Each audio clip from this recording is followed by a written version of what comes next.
Hey everybody, it's Shelley Hoffman, and I'm here today with Meg Van Patten, who you probably recognize from the Baldwinsville Public Library that we have here in the village. And Meg, I know we were all excited when you had curb service, but there's a lot more happening at the library now, right? Yes, we still have the curb service for those who prefer it that way. But starting the 6th of July, we are able and allowed to have people come in the building.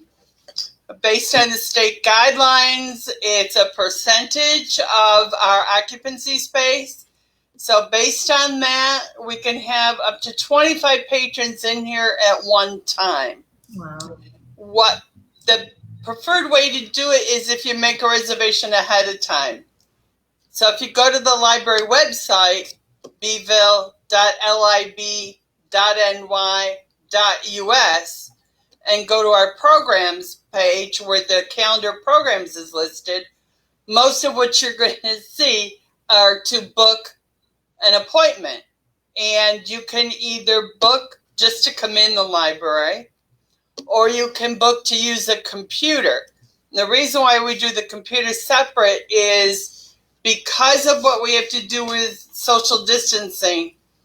We had to take some of our public computers out of service because we have 3 rows of computers. So the one on each end of the first row and the third row are available, and the one in the middle of the second row. So we can have 5 people at a time. We've only had, I think, 2 hours where we actually hit 5 people.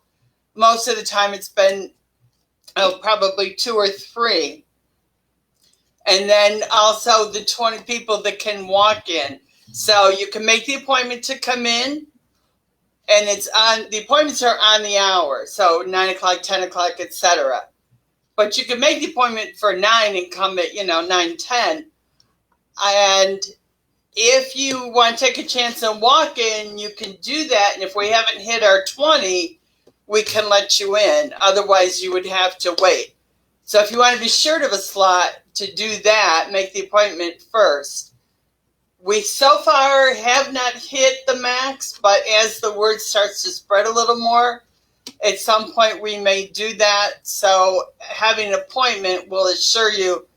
And we do have things. People do have to wear a mask when they enter the building, which is only by the parking lot. We did not open the street entrance. Okay. Parking lot entrance, and you have to have a mask on. We take your temperature. We have the hand sanitizer there, or right there are the public restrooms if you wanted to wash your hands. We've left the doors of the public restrooms open for less contact. The inside doors when you come into the building are also propped open, so as little hand contact with that sort of thing as possible. For the 6-foot distancing within the building, like when people are in line to check out, I had contacted way back the gentleman who installed our carpet and said, what can we do that won't ruin the carpet or, start to pull up and people trip hazard? He came up with a brilliant idea because we have carpet tiles, carpet squares. He said, you have extras, right? And I said, yes. He said, well, we can remove part of a tile and put a different contrast and color in there wherever you want the markings. And then later, if you want to remove it, you just take it out, put your spare tile in. So I said, good. And he donated the services, so we appreciate that. Nice. And he came up with an even better idea later on. What they did was he had 2 of his crew come in. They had a metal template with the outline of 2 footprints. Okay. And we got red carpet squares, and they cut feet out of the red carpet squares. Then they laid the template on the carpet square where we needed the marking to be, cut it out, removed that piece of the carpet, put the red footprints in. So they're in part of the carpet, level with the rest, secure like the rest of the carpet. No trip hazards, anything like that. So every place we identified where we needed 6-foot markings, which was the checkout desk, the reference desk, the photocopier, things like that, so that it's very clear. I heard somebody the other day, some little kid trying to, he didn't need to get in line, but he just liked that, and he was putting it on the footprints, the right footprints. So we've done that. Our custodian did a phenomenal job of creating the shields. I didn't want something that just sits on a checkout desk or reference desk, because I was in a store a while ago where they had that, and as I took my stuff, it brushed a little bit against it and it knocked it over and whacked me in the forehead. And the clerk said, "Oh, that's the second time today that happened." So our custodian did a phenomenal job. Some are hanging from the ceiling and others with the plexiglass and wood strips that he painted white so it looks a little better. He's created the shields that are not on the desk to get fallen over on somebody. They're like against the desk or they're hanging from the ceiling. And it has a little cutout so you can slip something under in terms of your books and things. So protecting staff and patrons at the same time. We have hand sanitizer all over the place. We have spray bottles. We bought the concentrate of cleaning materials that are recommended in terms of like the best ones for this type of situation. So all the different areas of the library, the offices, the checkout desk, the table at the front door where people come in, the reference desk, the staff has a clipboard and they log every time they clean, and they clean regularly everything. We put plastic sleeves over the keyboards because you can't spray them or the stuff gets down in between the keys and ruins the keyboard. And by the same token, anything can get down between keys. So it's a clear plastic cover over it. We just got yesterday the hand wipe dispensers that are at the entrance. So, and they're shipping the hand sanitizer that you just put your hand under, the automatic freestanding ones.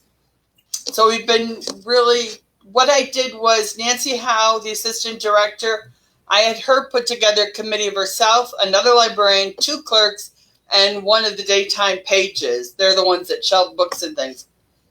And they worked out all the details and the plans based on the research we get, the conversations I've had, Zoom meetings 2 or 3 times a week with the other library directors in the system. So between us all, we've really figured out the different ways to do things. So, and we made the aisles one way. So there's one-way signs, so you go down or up. And with all the new stuff, because as we were closed, the librarians were still ordering the new materials, especially you want to make sure you get the bestsellers and things. So, we've got lots of new material on the new bookshelf for people to come look at, check out. When people want to pick stuff up, they can call. You can go on the computer with your library card, your PIN, and put the material on reserve. And then you'll get notified when they're available. Or you can call, ask for an information reference desk. The librarian will help find what you're looking for. If it's not here, put it on hold for you. If it's here, they'll grab it, take it off the shelf, ask when you want to come, and put it up on the hold shelf for you to pick up. When you come to do curbside pickup, you get to the parking lot, you call, you say, "I'm here, I'm in a blue Equinox, and I want to pick up my holds." And a staff person with glove and mask will bring them out. We ask that you do have mask on when you pick your stuff up. We also, now that we're open for people to come in, so we also took 2 spots near the parking lot entrance and marked them with signage that those are curbside pickup. Okay. To try to reserve them for those so that somebody doesn't have to park way the far end of the lot. And they can just come in, pull into one of those spots. Also, please always still put all your materials that you're returning in the book drop, with a couple exceptions of a couple large things that can't go in the book drop. And those will go into quarantine in the story hour room for 4 days. The Institute of Museum and Libraries commissioned a study looking at library materials, books with plastic covers, paperbacks, board books, all these different things, and tested them. And anything that they put a virus on stayed anywhere from a few hours to a little over 3 days. So that's why we're doing a 4-day quarantine. Okay. And we are borrowing still from other libraries.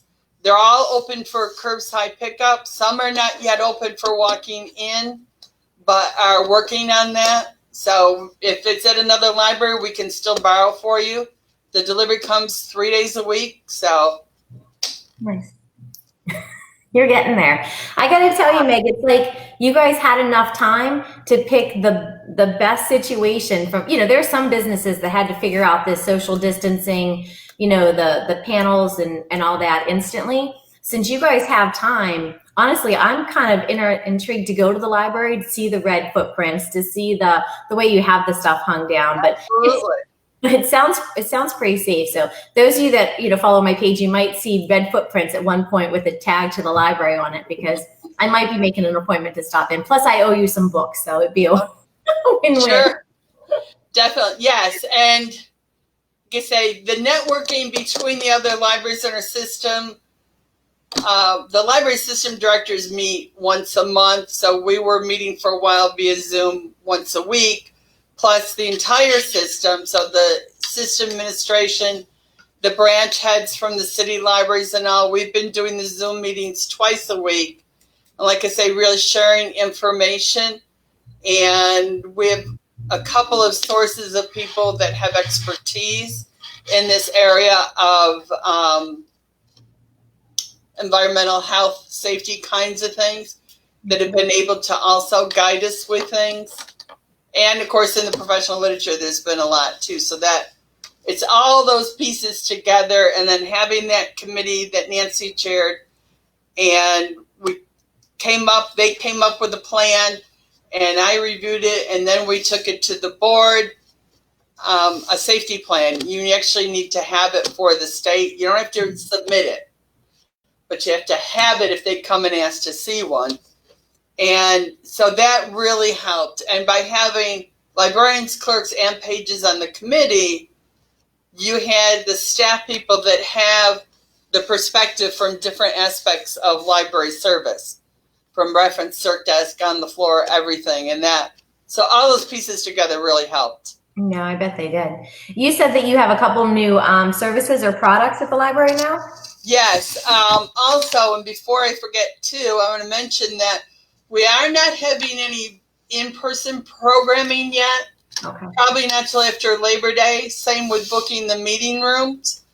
But we are there virtually, including the summer reading. And the children's librarian's doing a story time once a week online and a craft. The other day she taught them how to use bubbles, like how you blow bubbles, how to make the mix if you don't have bubbles. Okay. And coloring it and doing art with it. So it was pretty cool. And you can see all that on the library's Facebook page. Nice. So we've had graphic novels for quite a while for the teens and the kids. Nancy Howe buys the adult fiction material and large print and biographies. She started seeing reviews. So she is now starting a graphic novel section for adults. So adult reading interest, but sort of like a comic book in book form, novel form. So that'll be new. And I have here, do you know what this is? That's Prince. I know Prince. That's a big record, right? It is. It's a vinyl record. We are now circulating vinyl records. Cool. Now, I've heard kids sometimes say, oh, that's a really big CD. Well, no, it's a vinyl record that you play on the old-fashioned record players. And if you don't have one, don't worry. We have our Victrola. Oh, nice. So you can check this out with your library card. We have one at the moment, and if it proves popular enough, we can always buy more. And it also has the little disc here, so that if you've got 45s, which I still have some. When I was in high school, I went to high school at a Catholic school downtown, and waiting for the city bus to go home, Singer Sewing was right there, and they sold 45s in the front of the store. So I have a bunch of them. And like I say, you just need your library card to check it out. You ask for it at the desk. It's at the desk. It comes with a bag that has all of the power cords you need, and it's Bluetooth enabled so that you can connect it to whatever device you might have. And so we have a small selection of records, and the collection will grow as she buys more and more. So Nice. when I started at Baldwinsville in 1979, we had a large record collection, which we don't have those particular ones anymore. But I was told, oh, there's a new collection, and you need to get that collection ready to go out. And it was audio cassette tapes.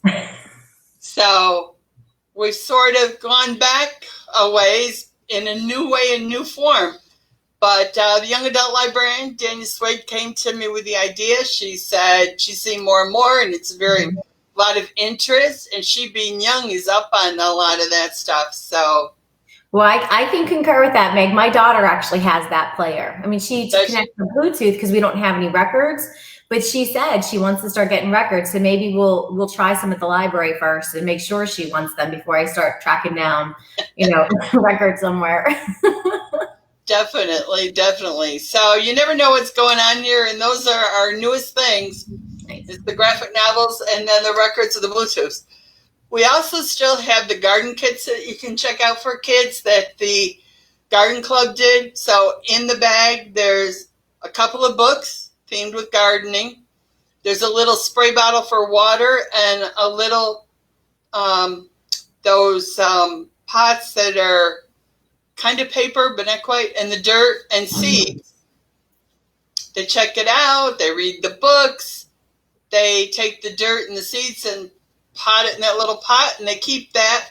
Just return the books, the bag that it's in, and the little spray bottle, and then we have extra dirt and seeds they gave us, and then we have the rhythm kits too. So what are those again? Meg, what was the second type kit you said? You have the what rhythm kits. So it's got cymbals and bells and a tambourine, and I blocked that out for a reason, Meg. Now I remember why. Yeah, that's cool. That's nice you guys have those. Yep. Well, great. I mean, do you see any additional changes needing made as as we keep going through? If Governor Cuomo makes okay, you can have more people, or you guys kind of stick with this for a while? Because like you said, 25 is a good number, but I've been in your library where there's quite a few people, walking around, and summer people are outside, but come fall and winter, you see more people in the library like that, Yes, and definitely whenever this program's going on, there's a lot more. Of course, normally right now in the summer, we'd be very busy. Last summer, the children's librarian, she had movies on Monday and craft on Tuesday and something else on Wednesday and Thursday, which brought a lot of people in. And then we had all our various programs. Obviously, we had to not have a few art exhibits. The August art exhibit looks like it is a go. Right now, the walls are bare because by the time we start opening, we had to see how things go. So we had to postpone the July exhibit. But the August exhibit, Mike Conway is a retired art teacher from the school district, and he's been teaching art to the seniors at Canton Woods. Yep. And he had during the winter them do a painting project. And so they're going to display those paintings. I emailed him and said, we can do it now for August. I said, unfortunately, we can't do the art reception at this point, but we can at least have them, he could come in and hang their paintings. So he's working with them now to gather that up, and hopefully we'll have that up for August. Our Comic-Con, of course, that can't happen this year, as many other large social events. But yes, as the governor, and the things too, like, okay, 25 people at a time, but even when we've had as many as 18 people sign up for an hour, they're not always all here at once. Yeah. They'll come in, get their stuff, and leave, or whatever. A few people have been studying in the study rooms, and we also, all the furniture got moved, and some furniture is being stored in the story room at the moment, again, to allow for the social distancing. So the study rooms, the little ones, only one person instead of four. The bigger one, only two at either end of the table instead of six. And the study rooms have been used for individuals that are doing, just working on whatever it is they're working on, study, whatever. And as the governor increases that percentage of the number of people we can have in at once, we can extend that in terms of how many reservations we can have in at once. So we're just keeping an eye on what the state is saying, what the county is saying in terms of guidelines, and just keeping up to date on that and making the adjustments as needed. Just like if for some reason, and hopefully it never happens, things go in the reverse and we have to do a reverse, we will do that. We'll just, like I said, keep an eye on what's happening. And we're keeping up on the literature and the discussion with the other libraries of what and how, so that we can be prepared as best we can. Yeah. And that's really all you can do, is just kind of wait and see. But you most likely, Meg, you'll probably see me pop into the library. Maybe not this week, because I think I'm heading back down to Pittsburgh, but within the next 2 weeks. So, well, thanks. Is there any last minute things you were thought about that we didn't cover that you want to mention out too? Just our hours. We are open till 9 on Monday. Tuesday, Wednesday, Thursday, we probably won't start opening back again till 9 until after Labor Day. And then after Labor Day, hopefully our normal of opening on Sundays after Labor Day. We don't do Sundays in the summer anyways. Okay. But yeah, we're here, and we're always here virtually. Our email, our website, our Facebook page, Twitter. Website, Facebook, and Twitter are great ways to keep up as to what's happening, what's going on. So do check us out through those for updates. And as always, call, and when we're open, we're here, and we'll help you whatever we can over the phone. Okay, perfect. Well, and Meg, don't file your census form if you haven't already. I did do that. That I'm definitely on the ball with, but because you were there originally to help people with it. Can people now come in again to get help with the census form? Yes, they can. Okay, good. Yes, because the census is really important. I've talked to a bunch of different people who said, "Oh, I thought it was just a number count," but it determines the number of representatives in Congress. It is the basis for many things in terms of grants and funding for government, libraries, schools, all of these different places. And that's why it's important to not be undercounted. Yeah, no, I agree. We did a lot of, and you talked about it before too, whenever, before COVID, when it first happened, and then it was almost like it went away because, there were so many other things going on. But especially now with things having to reopen and the schools, and we definitely want to make sure that everybody knows how many people we have here in Baldwinsville, Onondaga County, Yeah. Perfect. So, all right, Meg, well, it was nice talking to you this morning. Like I said, you'll probably see me. I like the library. But Thank you. Enjoy the rest of your day, and I will chat with you soon. Bye. Have a good one. Bye-bye.